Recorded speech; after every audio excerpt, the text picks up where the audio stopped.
গ্রামের মানুষ যদি শহরে যেয়ে থাকে তাহলে কিন্তু তাদের কাছে শহরের পরিবেশটা খুব একটা ভালো লাগে না, সব সময় মনে হয় কখন যে গ্রামে যাব।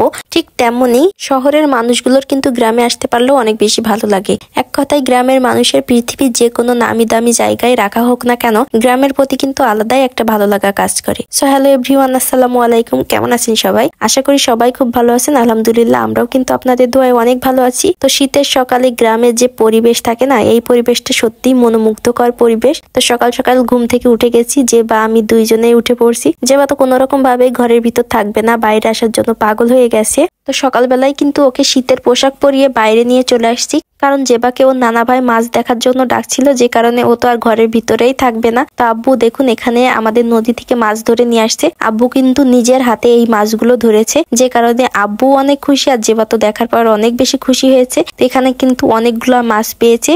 তো কিছু মাছ এখন রান্না করা হবে আর কিছু মাছ পরে রান্না করা হবে, যে কারণে পানির ভিতর রেখে দেওয়া হলো যাতে মাছগুলো জীবিত থাকে। আর নদীর টাটকা মাছ খেতে কিন্তু অসম্ভব টেস্টি লাগে, যা অন্য কোনো মাছের স্বাদের সাথে কিন্তু মিলবে না। তো যেবা দেখুন এখানে মাছের সাথে খেলা করছিল, ও একটা লাঠি নিয়ে মাছের গায়ে বারবার টাচ করছিল আর মাছটা কিন্তু নড়াচড়া করছিল, আর এতে যেবা অনেক বেশি খুশি হচ্ছিল, বেশ আনন্দ করছিল। তো যাই হোক, এখন আম্মু মাছগুলা কেটে নেবে। নদীর মাছ খেতে কিন্তু আমার কাছে অনেক বেশি ভালো লাগে, আর যেবার বাবাও অনেক বেশি পছন্দ করে। আসলে গ্রামের সব জিনিসই অনেক বেশি তরতাজা থাকে, যে কারণে খেতে বেশি ভালো লাগে। এই জন্য আমার না অনেক বেশি গ্রামটা পছন্দ হয়। আমার তো গ্রামেই বেড়ে ওঠা, যে কারণে শহরের খাবার দাবার তেমন একটা আমার কাছে কিন্তু ভালোও লাগে না।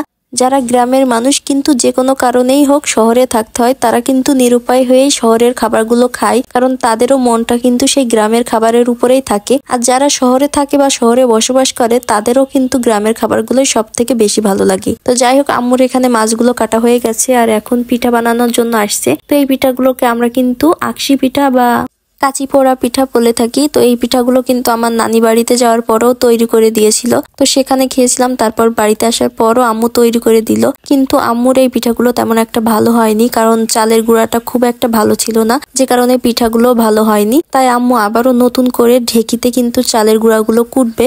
তো পিঠাগুলো খুব একটা ভালো না হলেও খেলাম, কিছুই করার নাই। তো যাই হোক, আমি একটু বসেছিলাম আর জেবা এসে আমাকে এখানে অনেক আদর করছিল, তাই আমিও জেবাকে অনেকটাই আদর করে দিলাম। আর এই যে এখন সন্ধ্যাবেলা, তো এইগুলাকে আমরা সিনসের পিঠা বলে থাকি। তো নানি বাড়িতে যখন গিয়েছিলাম, আমার সেজে খালা আমাদের জন্য কিছু পিঠা নিয়ে আসছিল। তো বাড়িতে আসার পর আম্মু সেই পিঠাগুলো ভেজে দিল, এখন আমরা খাচ্ছি। আর এই পিঠাগুলো কিন্তু অনেক বেশি টেস্টি হয়। তো সন্ধ্যাবেলা নাস্তা করছিলাম, আর এর ভিতর থেকে হচ্ছে পাশের বাড়ির বর্মা আমাদের জন্য পিঠা পাঠিয়েছে, মানে আমার চাস্তো বর্মা। তো দেখুন গ্রামের মানুষ এমনই, একজন কিছু বানালে আরেকজনকে দিয়ে খায়। আর শহর অঞ্চলে থাকলে কিন্তু এই জিনিসটা দেখা যায় না, বা এই জিনিসটা কখনো হয়ও না। একই ছাদের নিচে থাকা সত্ত্বেও শুধুমাত্র একটা দেওয়ালের জন্য এ বাসার মানুষ কিন্তু ও বাসার মানুষের কোনো রকম খবর জানে না। তো শহর অঞ্চলের মানুষ এমনই হয়। তো যাই হোক, গ্রাম অঞ্চলের মানুষের ভিতর অনেক বেশি মিল মহব্বত থাকে। তো যাই হোক, এখানে পিঠা দিয়ে গেল, এগুলোকে আমরা ভাপা পিঠা বা ধূপ পিঠা বলে থাকি। গ্রামের মানুষ এগুলাকে ধূপ পিঠাই বলে। তো পিঠাগুলো অনেক মজা ছিল আর গরম গরম দিয়ে গেল।